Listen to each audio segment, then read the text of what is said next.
ಏನೇನಿದೆ ಅದರಲ್ಲಿ? ಏನು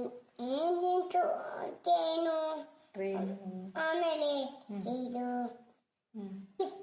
ಆಮೇಲೆ ಆಮೇಲೆ ಹ್ಞೂ ಏರೋಪ್ಲೇನ್.